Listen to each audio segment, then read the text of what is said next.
untuk memaparkan dan insya Allah kita bisa berdialog bersama dalam tema kiprah dan tantangan ulama perempuan. Nanti bisa bercerita banyak tentang pengalaman pribadi ataupun secara umum di Indonesia ataupun di Nusa Tenggara Barat. Demikian pengantar dari saya persilahkan kepada Ustazah Atun untuk mempresentasikan tema ini. Terima kasih. Baik, terima kasih. Assalamualaikum warahmatullahi wabarakatuh. Bismillahirrahmanirrahim. Rabbi shrah li sadri wa yassir li amri wahlul 'uqdatam min lisani yafqahu qawli. Alhamdulillah kita bisa bertemu lagi. Terus terang bagi saya ini kayak mengobati kangen dengan Sydney.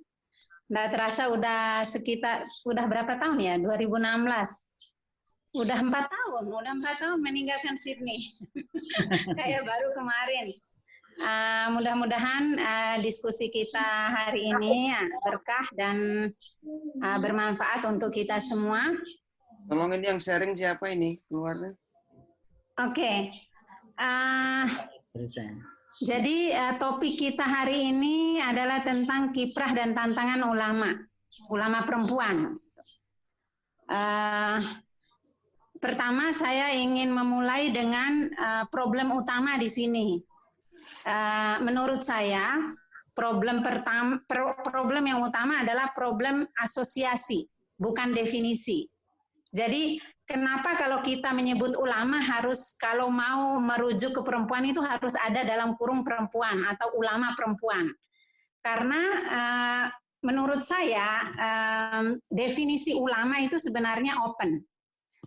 Ketika dikatakan ulama, ya ulama bisa perempuan, bisa laki-laki. Misalnya ketika kita bilang bahwa ada murid gitu misalnya ya, orang yang mencari ilmu, murid ya bisa perempuan dan bisa laki-laki. Tetapi kalau kita sebut ulama saja, itu biasanya asosiasi orang itu ke laki-laki. Sehingga ketika kita ingin mengalamatkan kata ini kepada perempuan, harus disebutkan ulama perempuan.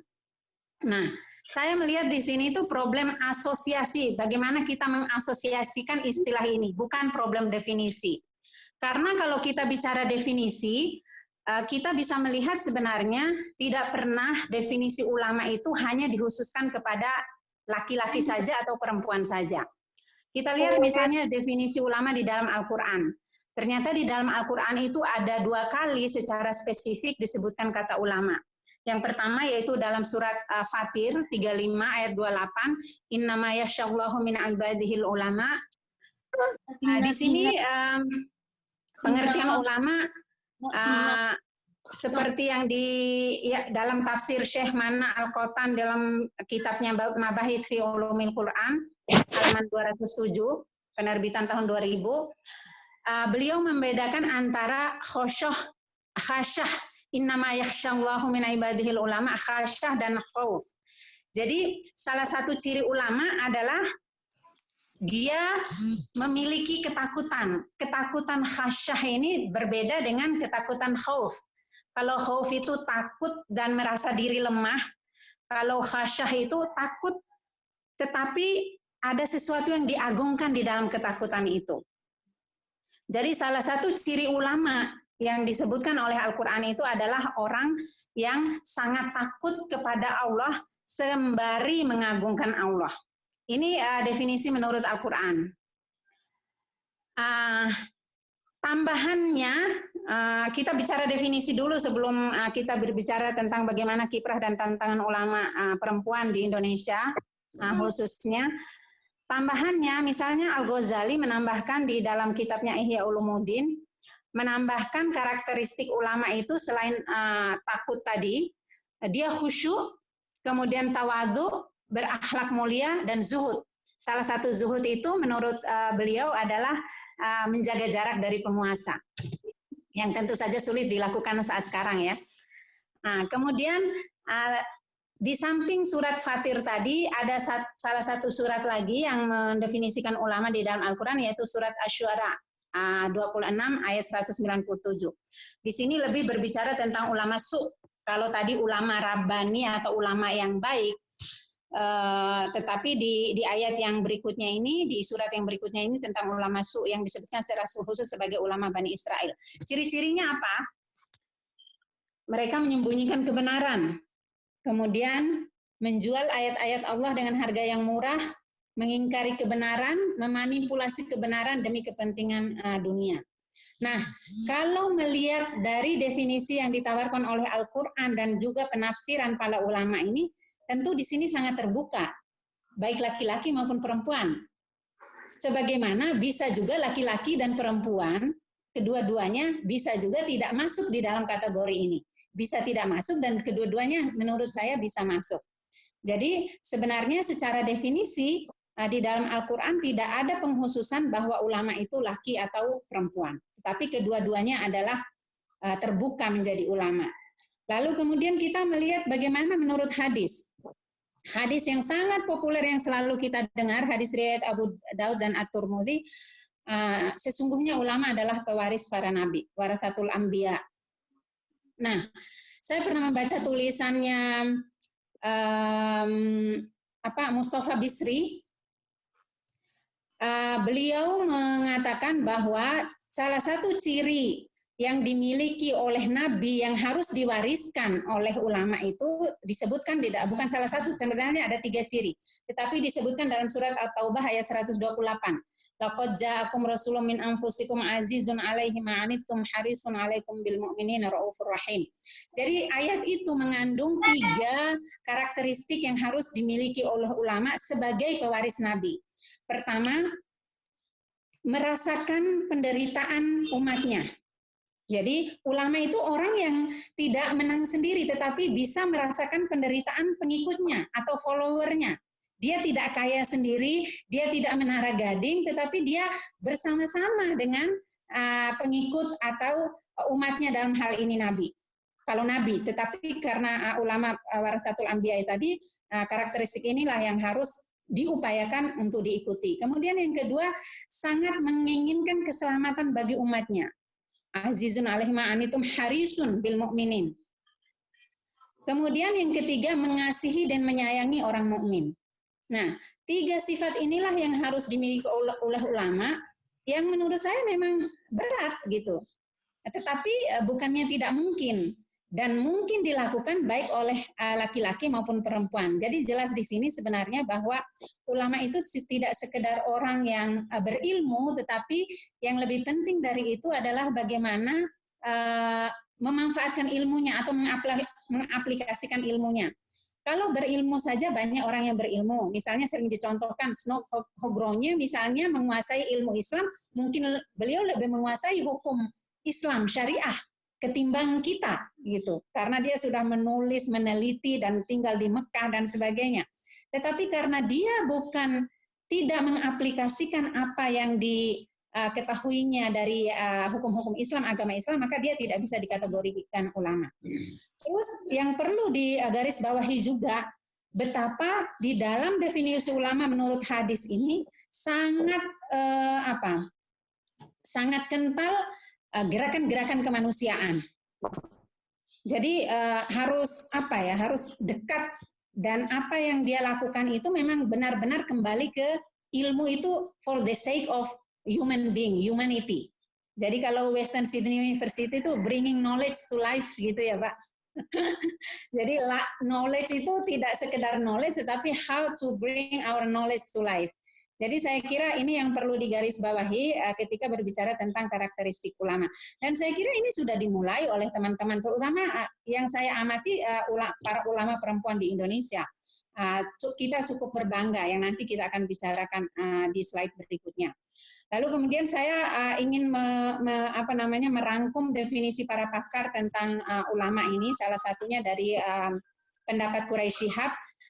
Ulama itu harus menguasai ilmu agama. Ilmu agama ini bisa ayat kauniyah maupun qauliyah, tidak hanya teks-teks Al-Quran, tetapi bukti-bukti kekuasaan Allah di bumi ini, baik yang bersifat ilmu eksak maupun ilmu yang usuluddin, ilmu-ilmu agama, itu juga harus dikuasai. Jadi bisa masuk ke dalam kategori ulama. Lalu mengamankan ilmu, memimpin dalam hal agama, dan memproyeksikan ilmu mereka untuk kebahagiaan di akhirat. Jadi ini definisi para pakar. Nah, good news-nya beda dengan misalnya ketika kita berbicara tentang leadership, kepemimpinan, ketika kita berbicara tentang imam sholat, masih ada debatable bahwa harus laki-laki misalnya. Ada orang yang berpendapat harus laki-laki. Tetapi kalau ulama, saya tidak melihat ada definisi ulama itu mengharuskan salah satu jenis kelamin tertentu. Jadi ketika kita kembali ke definisi, tidak ada yang memilah-milah bahwa ulama hanya salah satu jenis kelamin. Nah, selanjutnya, lalu kenapa terjadi? Pertanyaan kita selanjutnya kan kenapa terjadi? Kenapa sih terjadi problem asosiatif tadi? Kenapa kita merasa bahwa ulama itu kayaknya lebih pantasnya laki-laki deh?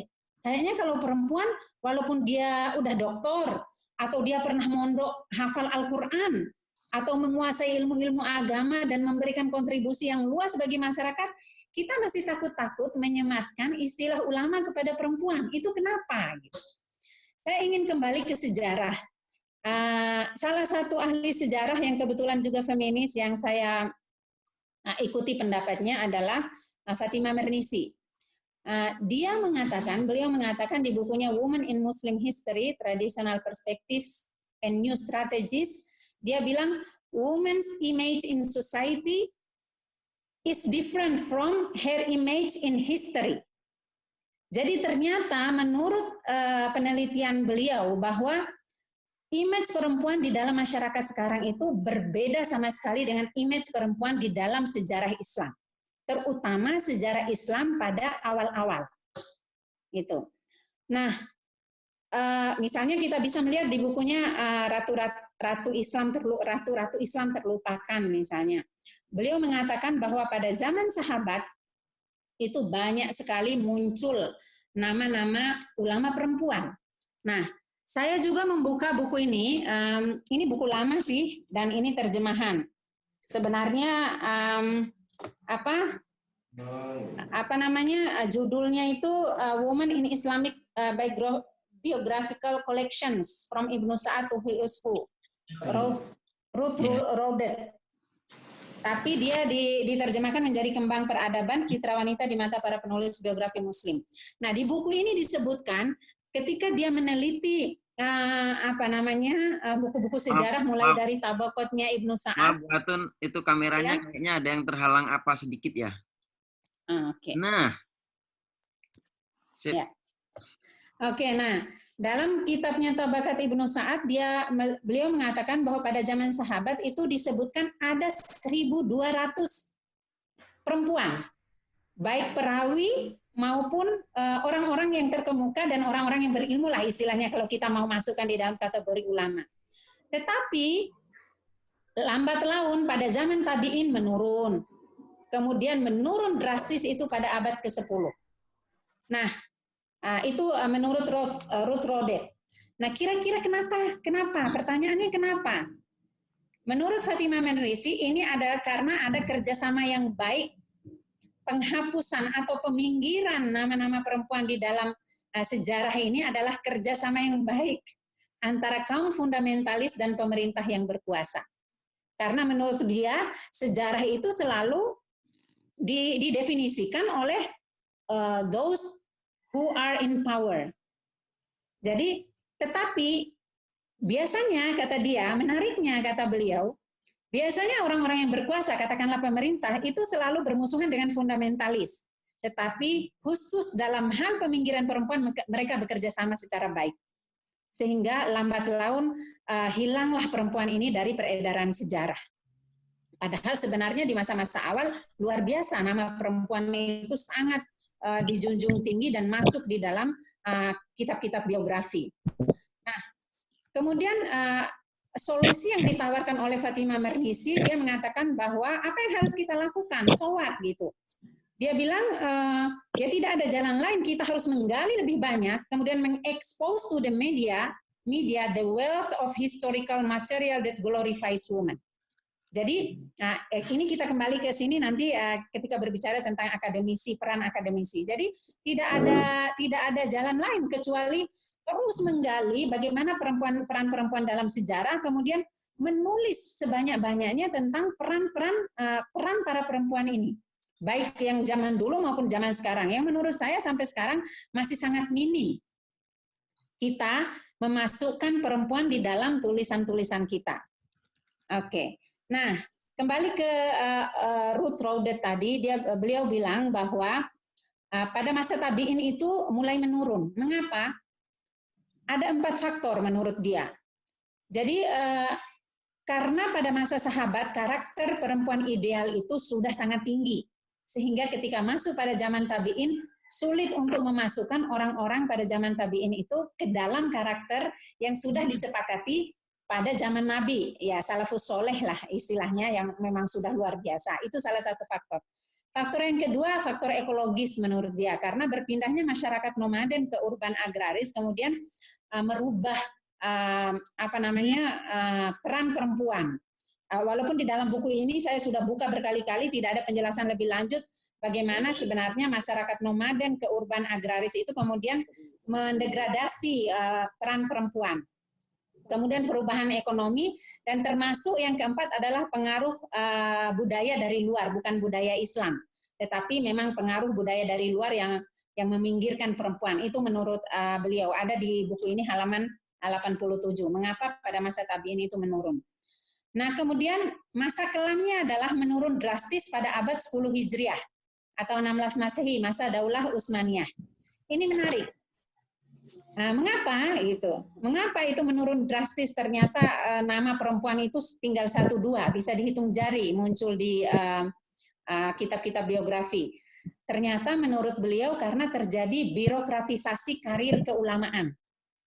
Jadi kalau sekarang istilahnya mungkin sertifikasi ya, birokratisasi, dan kita tahu perempuan itu kadang-kadang jauh dari dunia ini. Birokratisasi karir keulamaan itulah kemudian yang menyebabkan nama-nama perempuan itu tidak masuk di dalam list. Kemudian demikian juga dengan ahli-ahli tasawuf.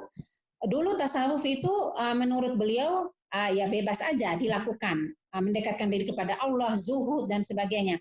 Kemudian pada zaman Utsmaniyah itu mulai terjadi institusionalisasi tasawuf ke dalam thariqah.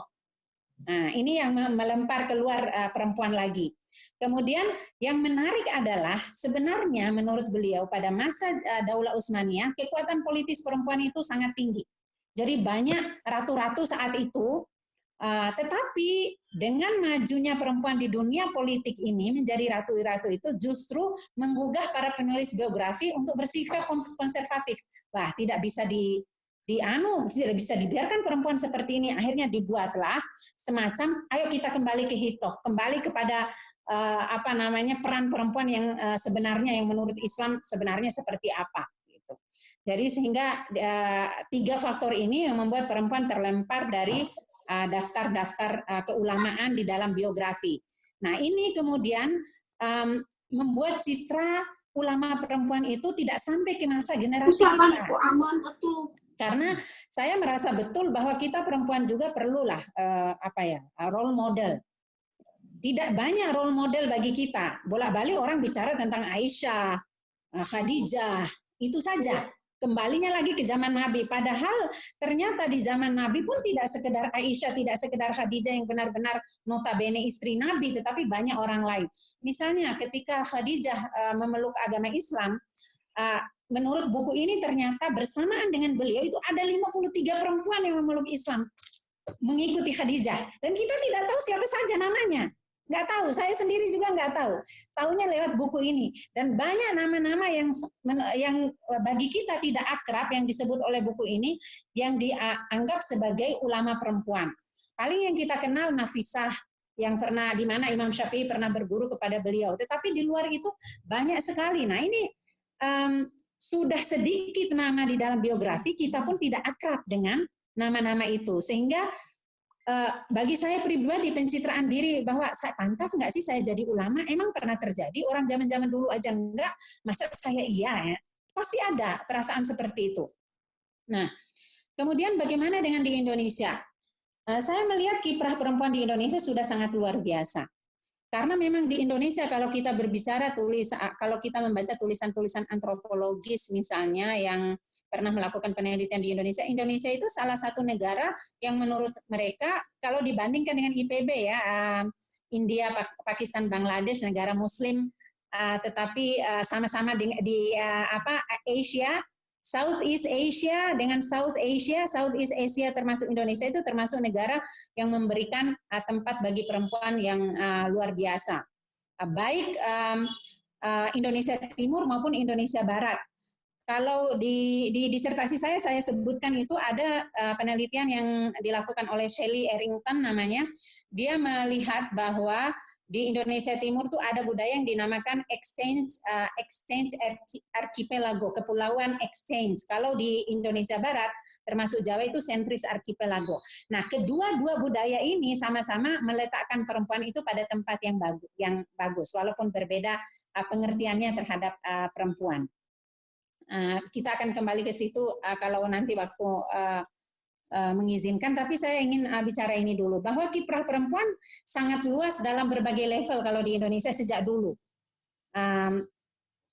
Tiap-tiap daerah memiliki ulama, kita bisa menyebutkan banyak sekali, misalnya di Padang Panjang, saya pernah ke sana waktu penelitian di Padang, ya Allah luar biasa, Rahmah El Yunusiah, pondok pesantrennya besar sekali dan orang mengagung-agungkan beliau. Di mana-mana kita sebut, baik secara individual, institusi maupun organisasi. Termasuk Nyai Walidah lewat Muhammadiyahnya, kemudian Muslimat NU, Fatayat NU, organisasi, institusi, pondok pesantren, istri-istri Pak Kiai. Tidak masalah kalau orang tidak mengakui, tetapi bahwa fakta sebanyak pesantren yang ada di Indonesia, sebanyak kiai yang ada di Indonesia pasti punya bunyai, itu tidak bisa kita deny. Penelitiannya Mbak Eka misalnya, Profesor Eka dari Aceh melihat bagaimana peran bunyai di Jawa. Saya juga pernah meneliti tentang istri-istri tuan guru di sini, walaupun mereka tidak memiliki nama khusus yang mengindikasikan budaya tidak memberikan tempat bagi mereka, tetapi luar biasa peran para istri tuan guru di Lombok. Kemudian yang terbaru, saya bangga menjadi bagian dari NU, KUPI, Konferensi Ulama Perempuan Indonesia. Kita tidak bisa tidak bisa mengelakkan bahwa ini orang-orang di dalam sini, orang-orang yang dibesarkan di budaya NU, dan saya menjadi saksi sejarah bahwa NU saya kira selalu terdepan di dalam membela hak-hak perempuan, sejak masalah presiden perempuan lah, kemudian termasuk KUPI ini dan banyak bukti. Nah, KUPI itu pada tahun 2007, Konferensi Ulama Perempuan di Indonesia. Nah, ada yang menarik di sini. Saya waktu itu diundang untuk hadir sebagai nama ulama perempuan dari NTB. Tapi saya tidak bisa hadir karena barusan melahirkan. Nah, kemudian saya ceritalah kepada salah seorang teman saya di kampus. Nah, pada saat kami cerita lewat beberapa orang teman kampus yang juga laki-laki, kebetulan laki-laki, dia kok aneh-aneh aja ada ulama perempuan. Saya tuh sedih, Mas, benar. Pandangan seperti ini masih ada, dianut oleh akademisi yang notabene laki-laki, mungkin juga perempuan yang tidak percaya diri gitu. Saya juga termasuk orang yang tidak percaya diri. Saya ulama nggak sih? Saya ini tidak punya pondok pesantren, tapi dinominasikan sebagai ulama untuk berangkat. Saya sebenarnya ya memang tidak percaya diri, tetapi bahwa ada teman akademisi laki-laki yang tidak menganggap adanya ulama perempuan dan itu dianggap aneh, saya tuh sedih gitu. Jangankan kita memberikan pencerahan kepada orang luar gitu, tetap di dalam dunia akademik sendiri mereka tidak melek. Teman-temannya di hadapan mereka itu dokter itu perempuan banyak. Kok tidak mengakui, itu saya heran. Kemudian ada buku yang diterbitkan oleh Rahima, Merintis Keulamaan untuk Kemanusiaan, Profil Kader Ulama Perempuan Rahima. Di situ ada 40 ulama perempuan, mereka punya kegiatan pengkaderan ulama perempuan. Saya kira ini gerakan-gerakan yang bagus, yang harus terus didorong, sehingga ulama perempuan itu bukan lagi menjadi istilah yang kita tidak percaya diri lah, atau yang masih ditolak lah, atau dan sebagainya. Nah, ini kabar gembira dari Indonesia. Tetapi juga banyak tantangan. Tantangan eksternal misalnya, peminggiran dalam sejarah itu tadi, yang memang sudah berlangsung sejak lama. Dan saya kira di Indonesia pun terjadi.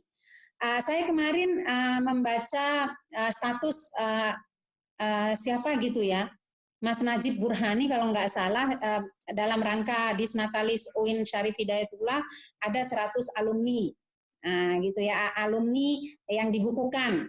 Kemudian Ibu Lis Markus masuk nanya, itu siapa saja? Ada Ibu Lis juga, tetapi di covernya itu cuma ada Mama Dedeh yang perempuan. Nah, ya cara-cara kita seperti ini kan sebenarnya juga ya nggak tahu apa memang tidak ada ulama perempuan, yang menurut saya banyak lah. Paling tidak kalau perspektif gender itu melihat ya di apa namanya, di cover begitu, janganlah satu-satunya. Ada kok Ibu Musda Mulia, adalah banyak yang lain. Maria Ulfa Ansor, banyak bisa. Ini salah satu cara kita untuk menaikkan citra diri ulama perempuan juga. Tetapi itu masih terjadi. Nah, peminggiran dalam sejarah itu saya kira ini yang harus dilawan, terutama oleh kita sebagai akademisi, sebagai peneliti. Kemudian rendahnya pengakuan sosial terhadap ulama. Penelitian saya tentang istri tuan guru itu, istri tuan guru di Lombok ini tidak ada nama khusus. Umi, dipanggilnya Umi, tapi Umi kan umum, siapa-siapa yang pulang haji, misalnya di Mima dipanggil Umi. Kalau di Jawa masih ada, misalnya dipanggil Bunyai. Penamaan terhadap sesuatu itu menurut saya ya salah satu cara kita menerima eksistensi seseorang atau eksistensi sesuatu. Tapi ketika tidak ada penamaan, ya tidak, sehingga tidak salah misalnya di Lombok ini tuan guru itu membahana kemana-mana namanya, tetapi Bunyai atau istrinya tidak dikenal. Nah, ini sayang sekali. Nah, pengakuan sosial masih rendah itu tadi, yang menurut Fatimah Bernisi tadi, image sosial perempuan itu ternyata tidak sejalan dengan image history, sejarah perempuan di awal-awal, karena tadi ya kerjasama yang baik antara pemerintah dan konservatif. Konservatisme beragama, ini bahaya. Jadi kita melawan konservatisme itu bukan melawan cara pandang orang.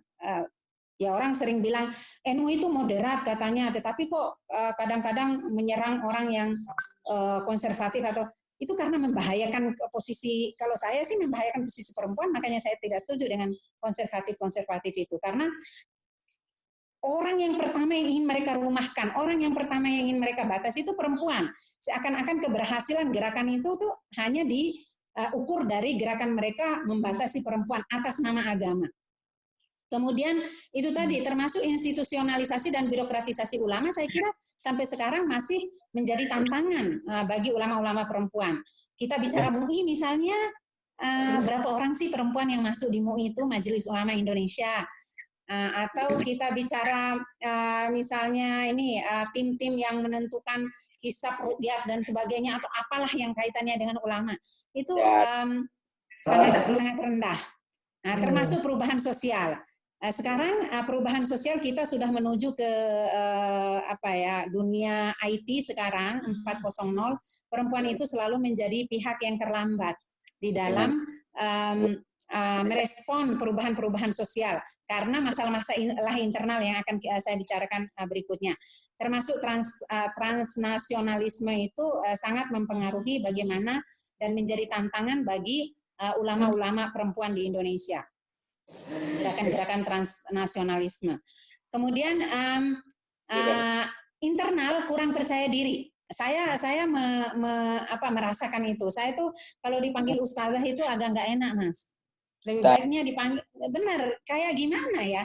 Dan saya pernah mengisi acara, menjadi host acara Fokus Islami namanya di TVRI NTB selama 1 tahun lebih. Berhenti pas mau berangkat ke Australia. Kalau kemana-mana, saya tuh sering dikenal orang, itu kan ibu ustazah yang di Fokus NTB. Nah itu saya nggak suka. Gimana ya, rasanya tuh nggak percaya diri, dianggap ustazah, belum ulama padahal masih ustazah, itu kayaknya nggak percaya diri. Itu saya kira terjadi juga pada perempuan-perempuan lain. Tapi sekarang sudah berubah berarti? Nggak tahu juga. Kemudian sebenarnya harus mendorong diri. Kemudian ini salah satunya mengapa perempuan itu tidak banyak menjadi ulama, multi burden. Saya nggak bilang double burden, tapi multi burden. Perempuan itu bolehlah kita meneliti. WFH ini yang paling banyak menyita waktu untuk melakukan hal-hal yang tidak esensial bagi pengembangan karir itu saya kira perempuan. Harus kita akui lah. Saya adalah dual earner family, suami kerja, saya juga kerja. Jadi saya bisa membayangkan keluarga-keluarga yang lain seperti apa, karena di keluarga saya sendiri juga masih ada masalah-masalah riak-riak sedikit. Tetapi ya itu tadi bisa menjadi cermin bagi keluarga-keluarga yang lain. Kemudian istrinisasi perempuan. Housewifeization. Once perempuan menikah, itu perempuan itu utama perannya adalah istri. Ketika ada peran yang lain, nanti dulu. Gimana? Suamimu gimana? Anakmu tinggal sama siapa? Itu jemuran gimana? Semuanya itu dipikirkan. Jadi yang utama ketika perempuan menikah itu adalah menjadi istri. Yang lainnya itu nanti dulu. Nah ini bagi orang yang saya ingin dengar pendapat teman-teman yang perempuan di sini. Bagi orang yang pernah yang mengalami menjadi perempuan itu pasti merasakan bagaimana pengaruh cara pandang seperti ini terhadap pengembangan karirnya. Menjadi ulama itu kan perlu pengetahuan yang mendalam, tidak gampang. Jadi, nah ketika misalnya kita sama-sama punya waktu 24 jam, kemudian waktu kita tersita lebih banyak untuk hal yang lain, ya kita tidak bisa mengatakan tidaklah, pasti ada pengaruhnya. Kemudian problem-problem kemanusiaan atau problem keperempuanan itu sangat banyak. Ini sedikit banyak sangat mempengaruhi bagaimana citra dari perempuan. Jangankan menjadi ulama, memikirkan bagaimana berkomunikasi dengan suami ketika terjadi KDRT itu masih banyak masalah. Jangankan berpikir tentang menjadi ulama ketika pernikahan dini masih diberikan sandaran agama oleh banyak orang. Misalnya ketika ada orang yang melawan terjadinya pernikahan dini, emang ibu mau nyuruh dia zina? Nah, hal-hal yang seperti ini gimana mau jadi ulama ini perempuan? Baru 16 tahun, 14 tahun udah dinikah atas nama agama agar mereka tidak berzina, jadi tidak apa-apa. Nah, jadi banyak sekali problem-problem spesifik yang memang dialami perempuan yang mungkin juga tidak dialami oleh laki-laki. Ini masalah internal. Nah, sekarang strateginya seperti apa? Pertama, dakwah bil qalam tadi. Kalau kita kenal dakwah bil hal, dakwah bil lisan, kita harus spesifik lagi sekarang dakwah bil qalam. Bil qalam di sini maksudnya tadi seperti yang dipesankan oleh Fatimah Mernissi, kita harus memperbanyak suara-suara perempuan masuk di dalam penelitian, masuk di dalam tulisan, tidak hanya biografi, menjadi biografi, tetapi suara perempuan itu masuk di dalam penelitian kita. Saya mulai saat saya mempresentasikan draft proposal dulu, saya tuh kayak tertampar, Mas, waktu itu. Waktu itu yang hadir penguji dari Sydney Uni, Bu Mary, Pak Arskal, kemudian Bu Juli sama direktur. Dia bilang, beliau bilang direkturnya, kamu kan meneliti tentang perempuan, berapa banyak informan perempuan? Kenapa gatekeepermu justru laki-laki? Saya nggak mengerti, dia bilang begitu. Harusnya ketika kamu meneliti, apalagi meneliti tentang perempuan, gatekeepermu harus perempuan. Kenapa kamu membiarkan, sebagai peneliti membiarkan laki-laki mendefinisikan dunia kalian perempuan? Ya Allah, saya langsung terdiam. Iya ya.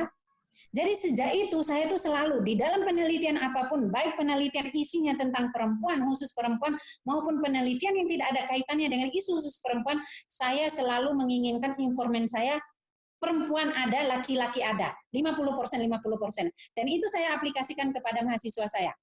Saya bilang informanmu ada berapa? Kalau skripsi maupun tesis, ada 10 Bu, 5 laki-laki, 5 perempuan ya. Kenapa? Karena kita sudah jengah. Selama ini kita didefinisikan kehidupan kita oleh laki-laki. Suara tentang ilmu production of knowledge ini laki-laki, padahal kita tahu bahwa separuh penduduk Indonesia, separuh penduduk bumi itu perempuan. Jadi kita sudah mulai membalik ini. Kalaupun kita tidak bisa menulis, paling tidak ketika meneliti kita memasukkan suara-suara perempuan dalam aspek apapun. Tidak hanya tentang cadar, tidak hanya tentang KDRT, tetapi saya kira pada keilmuan-keilmuan yang lain harus memasukkan suara perempuan. Lalu kemudian strategi berikutnya, kreativitas dan inovasi. Kita dihadapkan pada disrupsi, perubahan yang begitu cepat. Sekarang orang kalau tidak di YouTube tidak terkenal, dakwah misalnya di masjid, majelis taklim itu orang sudah tidak bisa menjangkau banyak orang. Jadi bagaimanapun ini perlu kreativitas dan inovasi. Saya teringat tulisannya Mbak Eva Amrullah ya. Eva Amrullah yang sekarang di ANU. Ya, Eva Nisa. Dia menulis begini, sebenarnya kaum konservatif itu tidak terlalu banyak, tetapi mereka nyaring karena menggunakan polimedia event. Mereka menggunakan media-media yang banyak, sedangkan KUPI misalnya, contoh KUPI itu luar biasa, besar kegiatannya, tetapi tidak cakap menggunakan media sehingga gaungnya tidak banyak. Itu ada di salah satu tulisan beliau, saya lupa. Nah ini kreativitas dan inovasi inilah yang kemudian sekarang menemukan tempatnya juga pada WFH ini. Saya lihat banyak ulama-ulama perempuan yang sekarang menggunakan Zoom dan sebagainya untuk pengajian tiap bulan Ramadan. Saya lihat itu Fatayat Jogja, Kak Mujib, Fatayat Jogja itu maju sekali. 30 hari itu pengajian ulama perempuan semua. Kemudian berbasis komunitas. Nah, ini Liko itu perlu dicontoh oleh orang ini. Jadi cara-cara Liko itu saya waktu di Sydney itu mengikuti Liko, Mas. Jadi bagaimana cara mereka mendekatkan diri pada komunitas berkelompok-kelompok dan terus mengaji apapun yang terjadi, murobiahnya aktif, berapa orang yang di bawah murobiah ini yang saya kira perlu diikuti sehingga sekarang banyak orang melihat NU itu sudah banyak ditinggalkan oleh orang-orang perkotaan, oleh kelompok-kelompok menengah. Kita bisa kembali merebut hati mereka dengan cara-cara lebih dekat dengan komunitas. Saya bukan tidak setuju dengan gerakan NU yang lebih ke politik, harus ada orang yang di sana karena memang itu tuntutan zaman, tetapi bahwa NU itu lebih dekat kepada komunitas dan itu adalah warna aslinya, saya ingin NU lebih ke situ. Kemudian juga strategi apalagi advokasi dan pemberdayaan. Dakwah sekarang tidak hanya dakwah biasa saja, tetapi dakwah itu harus bernilai advokasi, bernilai pemberdayaan. Advokasi itu lebih ke pemerintah, pemberdayaan lebih ke masyarakat. Jadi ulama-ulama perempuan misalnya ketika berbicara kekerasan seksual, kita perlu suara ulama perempuan. Tidak, karena orang Indonesia itu mayoritas beragama Islam dan fanatik. Jadi ketika pendekatan-pendekatan keagamaan dilakukan untuk memuluskan istilahnya gerakan-gerakan membela kaum mustadafin, membela rakyat, itu masih sangat diperlukan. Jadi orang Indonesia itu masih sangat atas nama agama itu sangat sangat diikuti. Jadi saya kira ulama-ulama perempuan tidak hanya mengisi pengajian saja yang tadi, tetapi harus juga mulai mengadvokasi, dan saya kira bukan memulai ya, harus terus karena sudah dimulai oleh banyak teman-teman yang saya lihat. Kemudian pembagian ruang dan peran. Kita tidak bisa menjangkau seluruh sejuta umat. Pembagian ruang dan peran ada level-levelnya. Nah ini misalnya di NU ada Fatayat yang akan mendekati teman-teman yang masih muda, ada muslimat yang akan terus mendorong semangat ibu-ibu dan sebagainya. Saya kira ini juga salah satu cara yang efektif. Kemudian pengayaan isu di dalam menjadi ulama, ada isu-isu yang kaya yang harus dia kuasai, tidak sekedar ilmu agama tetapi perspektif yang lain memang harus dikuasai, karena kita menjadi ulama untuk konteks Indonesia tidak hanya masalah keagamaan, tetapi juga perlu masalah keindonesiaan dan masalah kemanusiaan. Karena kalau kita hanya berbicara tentang masalah agama, banyak hal kemudian yang ditinggalkan. Indonesia kemudian mungkin bisa jadi ditinggalkan karena fokus pada masalah agama, hubungan religius saja. Padahal misalnya NU mengatakan ukhuwah Islamiyah, ukhuwah watoniyah dan ukhuwah basyariyah. Jadi ketiga-tiga ini perlu disentuh oleh ulama perempuan, dan untuk menyentuh ketiga ini perlu perspektif yang beragam. Sehingga orang tidak lagi akan nyinyir ketika misalnya Atun Wardatun dari UIN Mataram pergi kuliah ke Sydney, kenapa tidak ke Mesir atau Maroko dan sebagainya. Saya kira itu saya selesai sampai di sini. Mudah-mudahan apa yang saya sampaikan bermanfaat, dan apabila ada kehilafan, kesalahan, itu ketidaksengajaan, saya mohon maaf. Saya pikir kita akan lebih memperkaya lewat diskusi. Terima kasih. Wallahul muwaffiq ila aqwamit thoriq. Wassalamualaikum warahmatullahi wabarakatuh. Waalaikumsalam warahmatullahi wabarakatuh. Demikian sudah gamblang diulas mulai dari sejarah, kemudian aspek sosial, dan kemudian juga strategi untuk meningkatkan peran ulama perempuan di Indonesia dan secara umum juga di dunia global. Selanjutnya kami persilahkan kepada mungkin para senior ini dulu yang ingin menanggapi. Ada Pak Mujib, ada Pak Mas Nun. Ada Pak WR1 toh. Ada Bu Eli. Assalamualaikum Pak WR. Persilahkan. Oke. Halo, Assalamualaikum. Waalaikumsalam. Ya, silakan. Ini Bu Nyai. Nah, ini Bu Nyai ulama perempuan ini. Bu Nyai ya. Ada Bu Nyai Eli. Tidak ada Nyai di Lombok tuh. Ada Umi Eli. Umi Eli.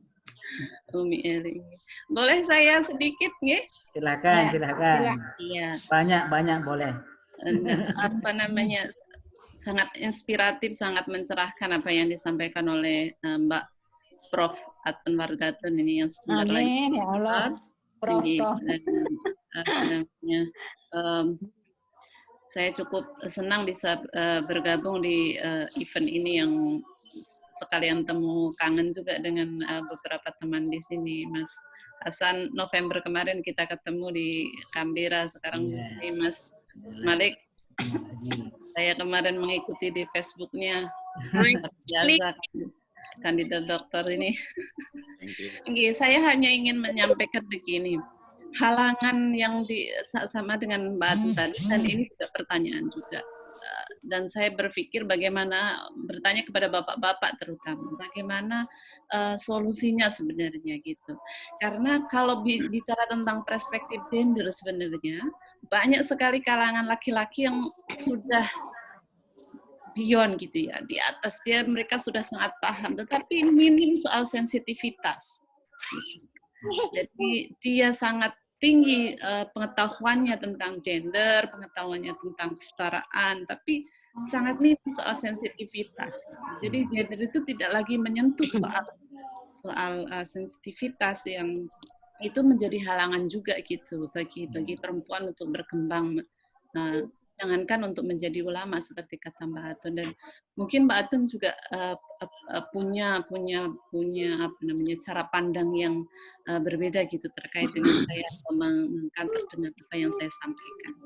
Dan ini juga menjadi hambatan yang cukup berarti gitu bagi kami, terutama perempuan, untuk lebih mengembangkan diri atau melebarkan sayap istilahnya gitu. Mungkin itu pertanyaan saya nih Bu Prof dan Hasan, saya Ustaz Hasan. Oh, silakan. Atau dijawab dulu gimana, Mbak Atun? Langsung dulu. Biar nggak lupa. Berdialektika dulu. Siapa tahu bisa dijawab juga oleh teman-teman yang lain. Oke. Ya, silakan. Bersembunyi. Prof. Atun yang saya hormati, Prof. Ya Matmun, Allah. Masya Allah. Amin. Mi Eli dan sahabat-sahabat sekalian, ini saya curhat kali ya. Jadi Saya nggak tahu ini pertanyaannya nanti di sisi mana di tengah-tengah curhatan saya ini. Jadi ilmu sosial sekarang katanya kalau seandainya nggak ada Gideon itu ilmu sosial itu sudah mati, sudah nggak ada gunanya. Karena masyarakat kita berubah sedemikian rupa. Nah, perubahan itu yang saya lihat sekarang orang sudah aware semua terhadap perubahan. Desa dengan kota juga sudah berubah, ya kan? Imigran dengan native juga sudah berubah. Apa semuanya struktur-struktur sosial itu berubah. Tetapi struktur sosial laki-laki dan perempuan ini menurut saya di satu sisi mandek. Artinya perempuan itu diidentifikasi sebagai gendernya perempuan. Laki-laki diidentifikasi sebagai gendernya laki-laki. Artinya diskriminasi gender itu hampir pasti di stigma laki-laki mendiskriminasi perempuan. Nah, padahal menurut hemat saya keperempuanan dan kelaki-lakian ini sekarang juga sudah sedemikian rupa berubah. Saya pernah ikut diskusi. Pembicaranya orang yang sangat dekat sekali dengan saya akrab sekali lah ya, guru kita perempuan ini, guru kita penggerak gitu. Dalam sebuah event yang sempit, saya duduk paling depan. Kemudian beliau mengatakan begini, semakin salah laki-laki ini, kata dia, semakin rawan dia menindas perempuan. Gitu. Saya duduk paling depan. Saya rasa beliau tidak sedang menuduh saya. Saya yakin tidak sedang menuduh saya, tetapi menurut saya beliau lupa kalau masyarakat kita sekarang sudah mulai berubah. Jadi yang diskriminasi terhadap perempuan ini bisa jadi bukan kelaki-lakian seseorang itu yang mendiskriminasi gitu. Makanya saya bilang ini curhat, nggak tahu pertanyaannya ada di sebelah mana. Nah lalu saya terus terang agak terkejut karena saya beruntung sekali besar di keluarga yang sangat menghargai gender, menghargai kesetaraan. Orang tua saya, sahabat-sahabat saya, semuanya saya jarang sekali menemukan orang yang mendiskriminasi perempuan, setidaknya di lingkungan saya. Jadi begitu kemarin saya ngundang Mbak Muyas di talk show saya, terus Mbak Muyas mengatakan orang yang punya sensitivitas seperti yang ada dalam novel saya ini mungkin tidak ada mas laki-laki katanya. Kaget sekali saya dikatakan bahwa orang yang punya sensitivitas. Jadi konteksnya waktu itu ada orang yang jadi korban seksual harassment.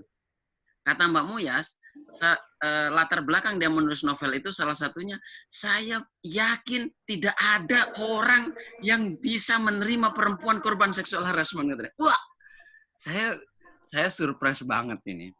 Saya artinya walaupun saya dan teman-teman Pak Mas Nun dan ya, yang ada di dalam ini, yang ada di frame ini, semuanya orang-orang yang sensitif gender, tapi out there di luar sana, entah siapa, mungkin ada gitu.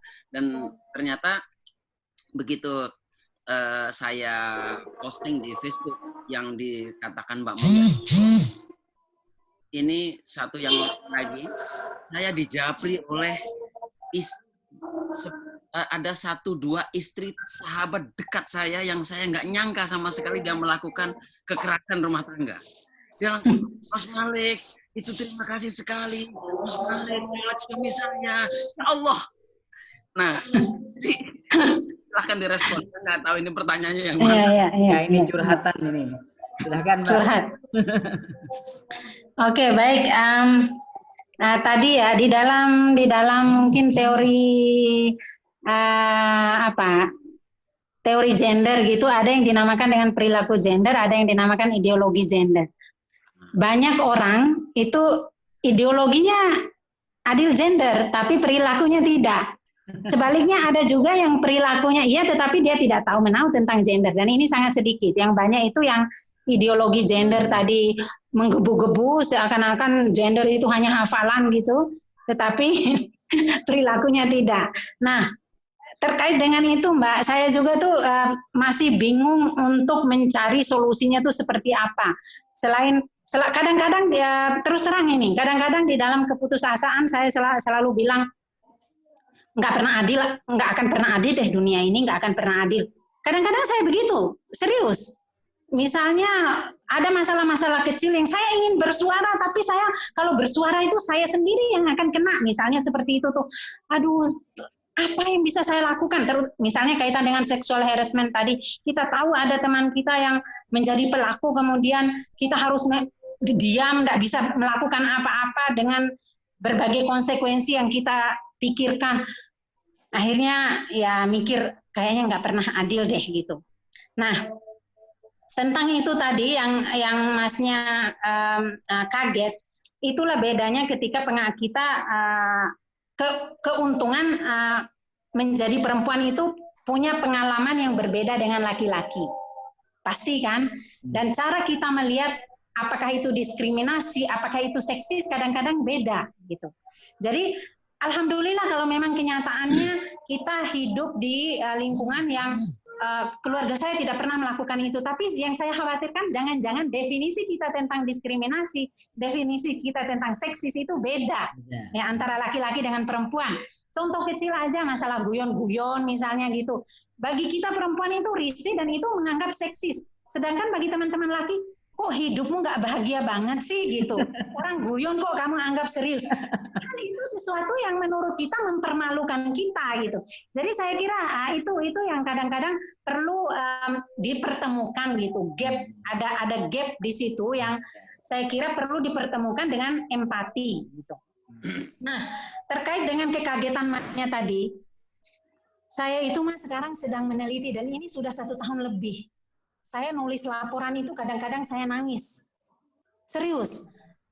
Saya mendengarkan kembali rekaman-rekaman penelitian saya, ya Allah, nggak berani. Nah, dan yang saya teliti 10 orang perempuan ini, 3 orang doktor dan orang yang tidak mungkin tidak mungkin mengalami kekerasan lah kalau kita melihat sehari-hari. 2 orang magister, 5 orang sarjana. Jadi saya memang memilih semua itu adalah para pekerja, perempuan pekerja, perempuan karir lah, perempuan berpendidikan, perempuan yang punya status sosial, tapi mereka mencerai gugat suaminya. 7 orang mencerai gugat, 3 orang bertahan dalam relasi yang tidak sehat. Dan mendengarkan cerita, memang saya mengakui sendiri bahwa ada kelemahan di dalam penelitian ini. Saya tidak bisa mendapatkan data pengimbang dari suami, karena suara-suara perempuan saja yang saya dengar cerita-cerita mereka tentang bagaimana kehidupan keluarga, bagaimana mereka bertahan lama, lalu bagaimana keputusan cerai gugat, dan apa yang mereka hadapi pasca cerai gugat, itu tuh sedih banget. Dan kadang-kadang saya, masa sih mbak, serius gitu. Jadi saya wawancara itu misalnya 3 pertanyaan, wawancara, ada yang wawancara lewat WhatsApp, Mbak udah ya besok-besok lagi kita wawancara. Karena saya tidak kuat dan saya tahu dia juga tidak kuat untuk bercerita. Tetapi saya sangat menghargai cerita-cerita mereka. Ada yang, Mbak saya tidak mau menjawab sekarang, boleh nggak kita ketemu 3 hari lagi? Karena saya sedang menghadapi ini itu. Itu berat. Dan saya nggak tahu kalau melalui etik di Australia kayaknya tidak lolos deh. Nggak lolos itu, Pak. Ribut etiknya. Makanya itu yang saya kadang-kadang, ya Allah, ini cermin dari kita lihat di luar, perempuan-perempuan ini tidak mungkin, dan saya tidak bisa membayangkan perempuan-perempuan di kelas yang tidak punya suara, tidak punya pegangan untuk kemudian bisa memilih hidupnya seperti apa, saya tidak bisa bayangkan. Ini 10 orang ini, orang-orang yang saya kenal, karena saya pikir nggak mungkin orang yang tidak saya kenal, tidak building good rapport dulu dengan mereka, mau men-share cerita-cerita kehidupan privasinya tentang ini. Dan saya pernah menulis di status Facebook itu ada 3 kesulitan saya melakukan penelitian ini. Akses data pertama, kemudian menganalisis data itu tadi, penuh dengan mengharu biru, kemudian menarik kesimpulan. Di satu sisi saya khawatir bahwa posisi saya sebagai perempuan akan membuat kesimpulan saya kemudian tidak netral. Tetapi saya selalu mengatakan bahwa ilmu itu memang tidak netral, ilmu itu subjektif. Terutama ketika ilmu itu kita arahkan sebagai bahan advokasi, itu harus tidak netral. Karena inilah yang akan kemudian membuat ilmu itu berkontribusi lebih banyak kepada kemanusiaan. Saya nggak tahu ini menjawab atau tidak, tapi itu gambarannya, Mas. Itu gambarannya, hal-hal yang kami hadapi sebagai perempuan. Jadi Dan, sekarang masih relevan ya kalau kita mendefinisikan, mengidentikan sensitif perempuan itu, orang yang punya yang sensitif terhadap perempuan itu perempuan, dan laki-laki lebih tidak sensitif, itu masih relevan ya gitu. Saya kira masih relevan karena dibedakan oleh pengalaman itu tadi. Tetapi tidak menutup kemungkinan ada laki-laki, tidak menutup kemungkinan. Karena bagi saya pelaku patriarki itu tidak hanya laki-laki sebenarnya. Pelaku patriarki itu ada perempuan dan ada laki-laki. Tetapi ketika pelaku patriarki itu perempuan, itu kebangetan sebenarnya. Kebangetan, karena pengalaman mereka sebagai perempuan, cukuplah bagi mereka pengalaman mereka sebagai perempuan untuk memberikan arah bagi pemikiran-pemikirannya tentang masalah-masalah problem keperempuan dan kemanusiaan. Tetapi kan tidak semua orang bisa terbuka, Mas. Open-minded itu sulit. Misalnya pada kasus poligami, pada kasus pelakor, dan pada kasus dan sebagainya, jelas bahwa salah satu pelaku di situ ya perempuan, pelaku patriarki, dan masih banyak contoh-contoh yang lain. Jadi tidak menutup sama sekali kemungkinan bahwa ada laki-laki yang punya sensitivitas, tetapi kalau pertanyaan tadi masih relevan nggak sih ketika perempuan itu lebih bisa merasa, saya kira masih relevan, karena itu tadi dibentuk oleh pengalaman mereka. Oke, saya nambahin. Ya, silakan. Ini aja menarik, tema ini menarik dan ini jarang sekali kita peroleh. Ada satu catatan Bu Prof Atun. Ini gerakan teman-teman Kartini UIN Sunan Kalijaga ini mencerminkan yang ingin saya rekomendasikan pada jenengan bahwa salah satu strateginya adalah membuat satu komunitas dan itu aktif. Teman-teman Sunan Kalijaga itu, Kartini Sunan Kalijaga itu melakukan itu dan masif sekali melakukan gerakannya, terutama juga melalui sosmed ya. Tadi malam saya menyaksikan Ibu Ruhaini, Bu Dr. Ruhaini itu menyampaikan ceramah dan menarik, temanya juga berdekatan dengan Bu Atun karena memang beliau di situ. Kemudian yang kedua, harusnya ada strategi ya, role model. Saya menawarkan begini, ada di dalam penelitiannya Pak Oman Fatur Rahman tentang Toriko, ternyata mursyid Toriko itu banyak yang perempuan. Nah, dari mursyid Toriko yang perempuan ini mungkin bisa menjadi role model bagaimana dia menghandle pekerjaannya yang tadi panjenengan katakan itu istri, label istrinya itu jalan, kemudian misi dia untuk menjadi mursyid Toriko itu juga jalan karena generasi-generasi Toriko yang dibangun itu adalah anaknya itu sendiri. Muncul di kesultanan-kesultanan, saya mengaji Toriko Satoriyah dari Pak Oman Fatur Rahman yang UIN Jakarta. Itu menarik, data beliau itu tentang mursyid-mursyid perempuan. Nah, saya pikir strategi yang perlu dilakukan, yang dibangun adalah membentuk role model untuk keulamaan perempuan ini. Yang pertama tadi usulan saya, membentuk sebanyak-banyaknya komunitas seperti FUPI, Forum Ulama Perempuan Indonesia, itu digiatkan, kegiatannya tidak setahun sekali, tetapi di level-level tertentu. Kalau Bu Atun tadi menggambarkan ada liko-liko, itu sebetulnya forum. Ya, jadi yang kita sodorkan strateginya adalah forum, kemudian yang kedua, membuat sebanyak mungkin role model untuk penguatan ini. Nah, yang saya sodorkan, ulama-ulama atau mursyid-mursyid perempuan ini yang perlu dikedepankan karena menarik saya mendengarkan cerita bagaimana Kesultanan Yogyakarta itu salah satu mursyidnya yang terbesar itu adalah perempuan karena dilihat kemampuannya untuk membangun komunitas baru di kota gede ketika Kesultanan itu masih ada di Mataram, kota gede.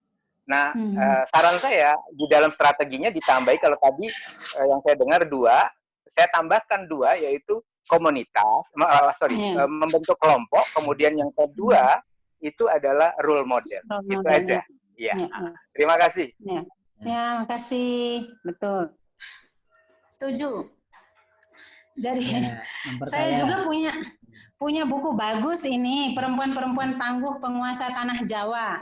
Tapi di dalamnya itu, di dalamnya itu tidak hanya tentang raja-raja di Tanah Jawa, ratu-ratu Tanah Jawa, ada juga di Aceh, ada juga di mana namanya ini di Bone, ada di Buton. Nuruddin Araniri itu termasuk lahir dari perempuan. Ulama perempuan yang melahirkan keilmuannya, terutama di bidang thorikohnya. Iya, ya.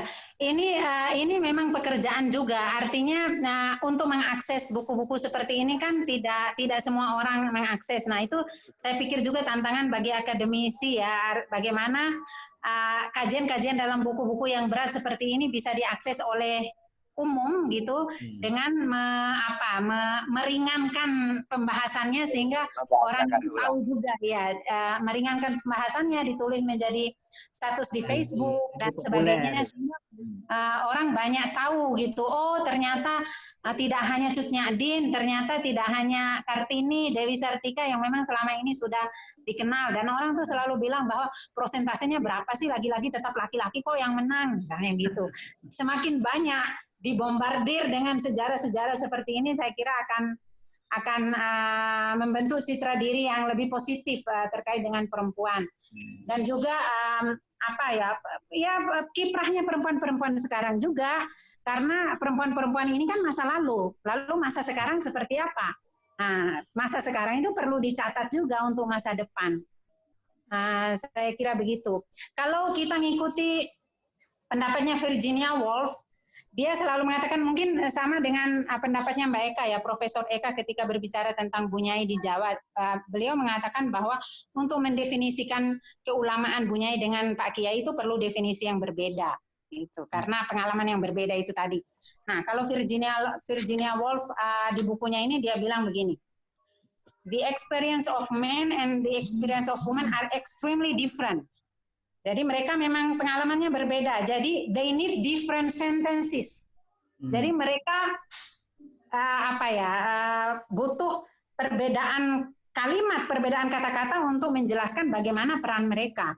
Jadi ya mungkin seperti itu. Artinya kalau kita tadi bicara ulama yang kita kenal yang masuk dalam biografi yang menjadi Majelis Ulama Indonesia, sementara perempuan tidak banyak di situ, ya kita rubah.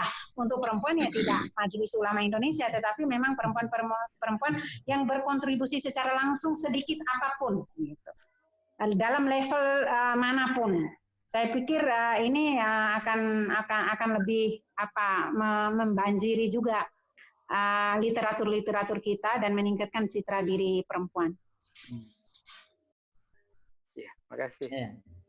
Mungkin masih ada lagi, dipersilakan tanggapan, pertanyaan. Mana Mbak Dini tadi ya? Iya, ada Mbak Dini mana? Assalamualaikum. Waalaikumsalam, ini Pak Wer. Mbak Uma. Oh iya, Mbak Uma. Assalamualaikum. Gimana? Mohon maaf. Waalaikumsalam. Wajahnya nggak kelihatan karena Iya, saya cari-cari. Ini kader Fatayat Jogja sudah di sini, Mbak Tun. Oh iya. Fatayat Jogja hebat. Iya Mbak, salam kenal juga. Saya udah baca disertasi Ibu, enak banget dibacanya. Oh gitu, makasih. Iya. Apa kabar, sehat? Alhamdulillah Mbak, sehat. Ya. Oke, saya juga.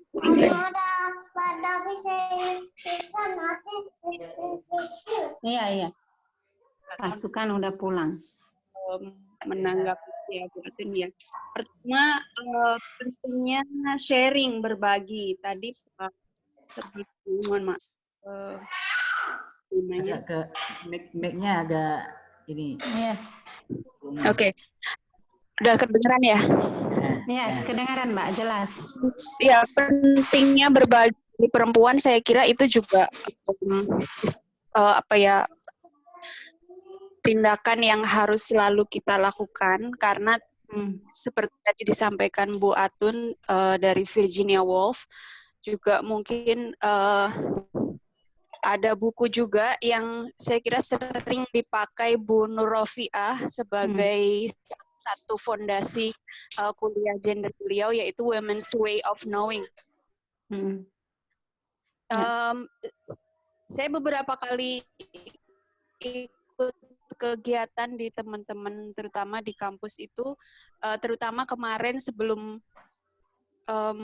berangkat itu ya, jadi ada kegiatan yang dilakukan oleh teman-teman dosen perempuan di UIN Sunan Kalijaga yang isinya adalah berbagi tentang kendala kita, tentang selama ini apa sih yang menjadi kendala terbesar ya, maksud saya. Jadi ini di antara dosen-dosen itu, kemudian ada salah satu teman itu yang beliau meriset kecil-kecilan saja, UIN Sunan Kalijaga juga, bagaimana peningkatan karir antara dosen laki-laki dengan dosen perempuan. Nah, dari riset kecil-kecilan itulah kemudian beliau menginisiasi ini, jadi mengumpulkan teman-teman perempuan, kemudian berbagi tentang apa yang selama ini mereka alami. Ada beberapa cerita juga yang juga saya alami berkenaan dengan berbagi ini.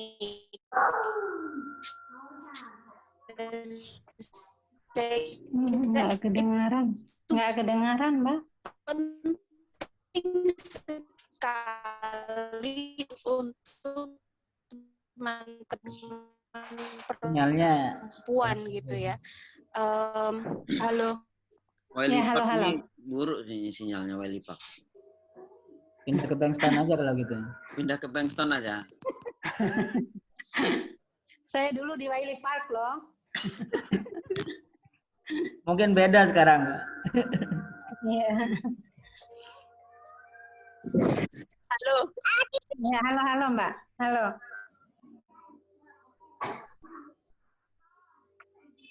Iya. Iya. Ya, itu yang pertama. Jadi sekaligus itu juga kalau buat saya juga menjadi bisa kita jadikan sebagai teknik atau cara untuk masuk kepada aspek-aspek yang lain dari bukan aspek bidang-bidang dari teman-teman perempuan ini gitu. Saya kira itu sangat penting. Jadi berbagi, berkelompok itu saya kira sangat penting untuk perempuan. Karena ya mereka akhirnya tidak merasa sendiri gitu. Ya, saya kira itu saja yang bisa saya sampaikan. Mohon maaf ini koneksinya. Iya. Nah, terima kasih, Bu. Terima kasih, Bu. Ya, sama-sama, Mbak. Silakan, Pak Mbak. WR itu mau menyampaikan apa, Pak WR? Nah, ya. Silakan, Pak. Assalamualaikum warahmatullahi wabarakatuh. Waalaikumsalam. Aku juga, saya PWNU yang bicara ini.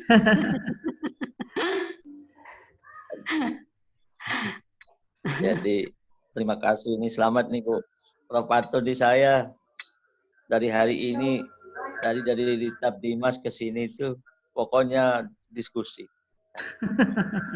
Ini kemudian Pak Hasan, Pak ini, Berkah ini, berkah Prof. Mas Non. Berkah. Diskusi corona. Selamat biar bisa silaturahim walaupun di alamil ghaib. Memang saya apresiasi, pertama memang kita diskusi, saya sering, jangankan ulama perempuan, nabi perempuan pun ada, gitu kan. Jadi itu yang sering kami berikan dorongan kepada teman-teman yang jangan sampai ada tidak pede itu ya. Bu Atun itu sudah ustaz itu profesor itu bahasa Indonesianya itu. Ya, sudah profesor. Saya waktu kecil nggak pernah dipanggil Pak Mas Nun ataupun dosen apa, enggak, ustaz saja. Ternyata itu jadi doanya. Jadi apakah itu ketawaduan atau itu juga ya. Jadi Bu Atun sebenarnya memang beliau itu termasuk enggak mau dipanggil yang wah-wah gitu ya. Tapi saya tetap manggil profesor, ustazah gitu ya. Karena tadi kalau bukan kita yang, kenapa sih saya dorong misalnya ada daiyah muslimah itu kan, karena only woman understand the woman, hanya ulama perempuan yang mengetahui juga keinginan para perempuan itu. Apalagi di NTB ini ya, jadi kadang banyak juga yang punya ideologi gender tapi tidak punya sensitivitas juga kan. Jadi yang butuhkanlah ibu atun lain ya yang menyuarakan tadi ya.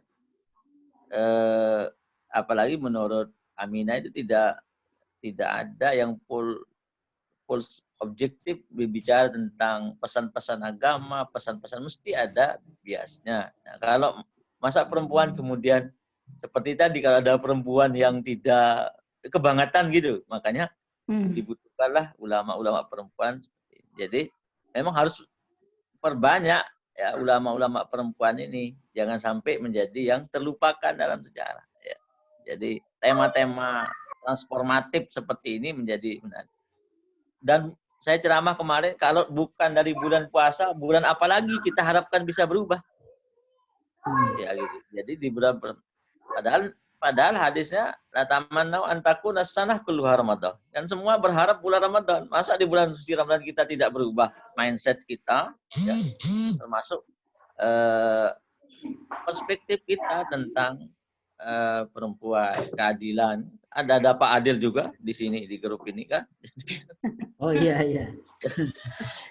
Jadi saya yang jadi khodam di PWNU NTB ini mengapresiasi ya kegiatan seperti ini, termasuk kerja keras teman-teman ini. Jadi semoga kader-kader Romas bisa segera muncul kayak Bu Atun yang baru.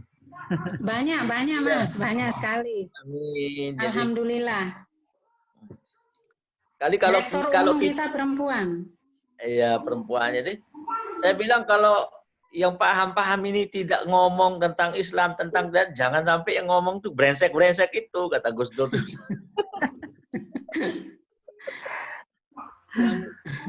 Pokoknya tema yang paling hafal itu ya hadis-hadis yang misoginis itu gitu. Jadi paling hafal ya. Jadi, nah makanya saya apresiasi aja, semangatnya saya ini, dan dari tadi saya mengikuti ya, substansinya luar biasa ya. Jadi KUPI itu harus memang seperti kata Kiai Mujib dari Jogja ya, bahwa kita intensitasnya untuk liko itu secara kuantitatif, secara kualitatif ditingkatkan. Jadi saya kira itu. Terima kasih. Salam dari Mataram ini ya untuk semua. Terima kasih Bu Atun, saya sudah share teman-teman. Makasih Pak WR, Pak Prof. Okay. Ya karena di waktu semakin mepet, mungkin kita 10 menit lagi, Mbak Atun. Iya. Silakan, mungkin ada tambahan ataupun mau closing remark, silakan.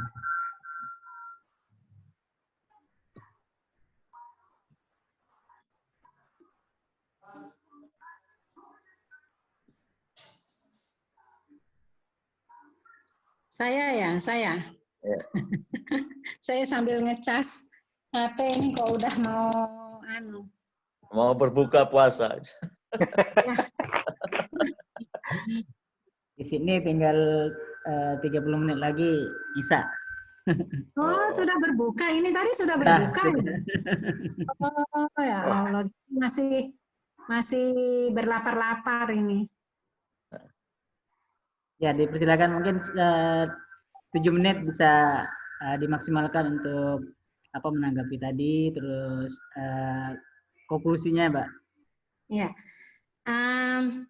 Tentang itu tadi ya, tentang berjamaah, berkelompok dan role model tadi, saya kira memang itu sangat perlu.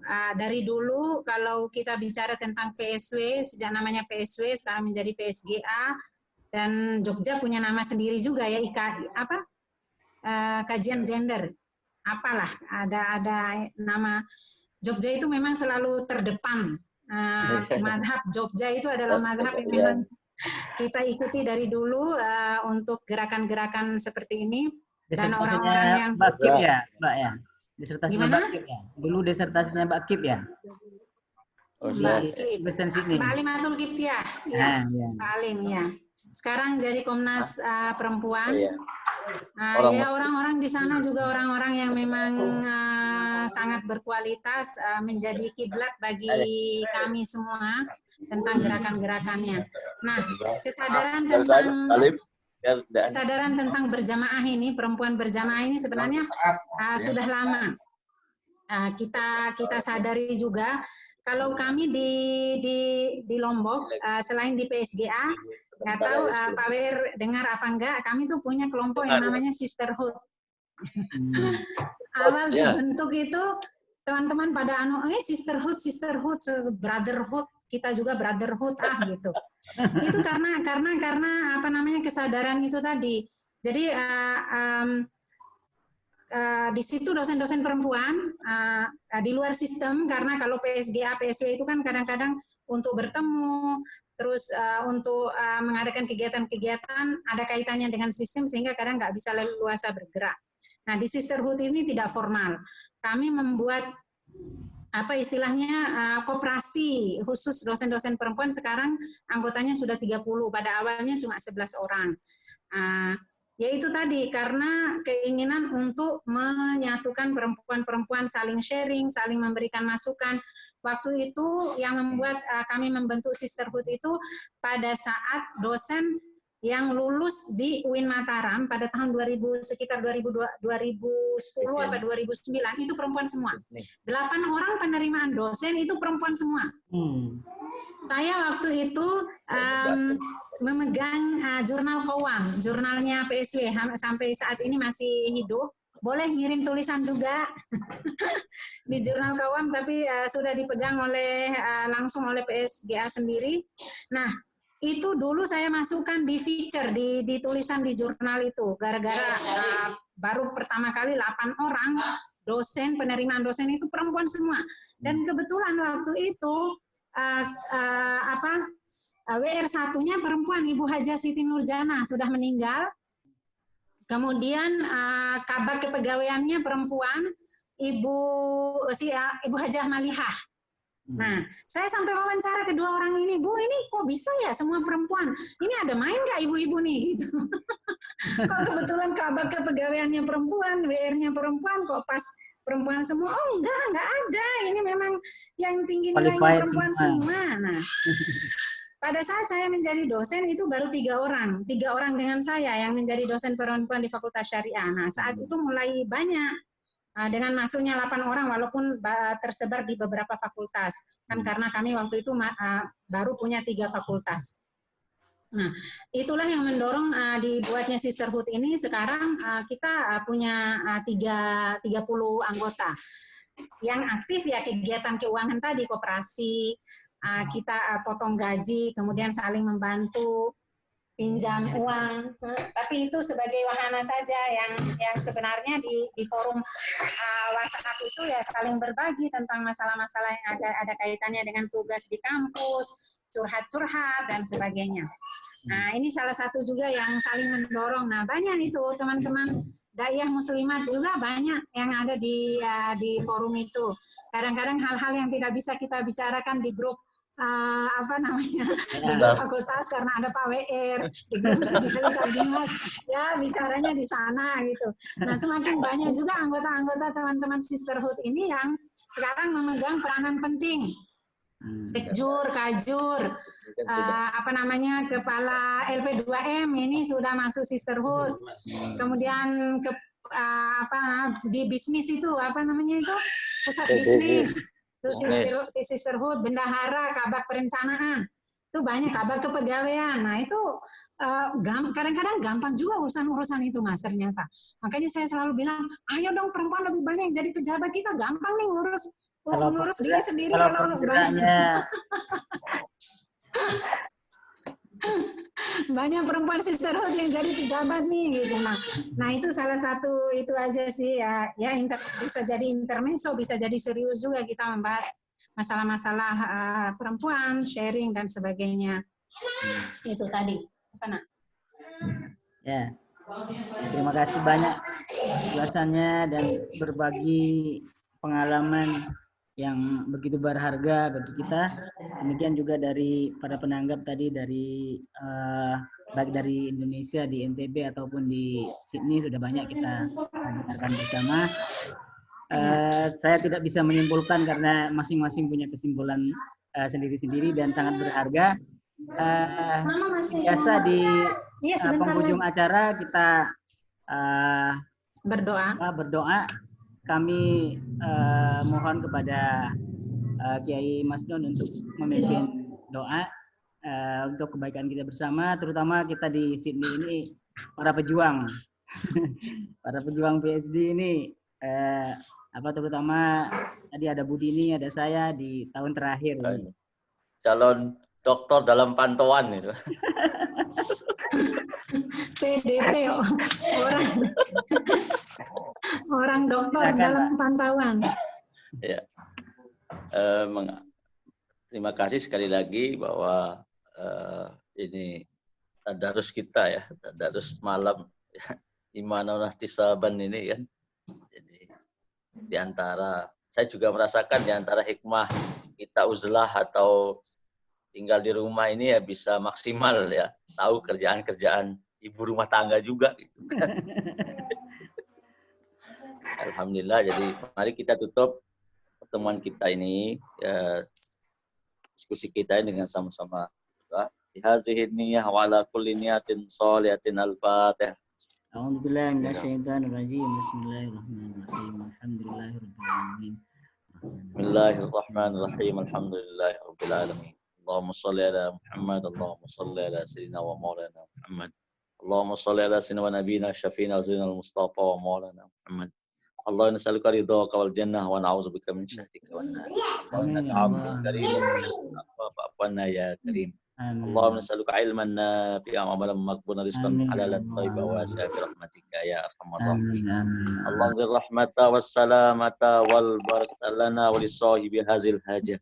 Bi annana wa iyyahum min ali Muhammadin sallallahu alaihi wasallam.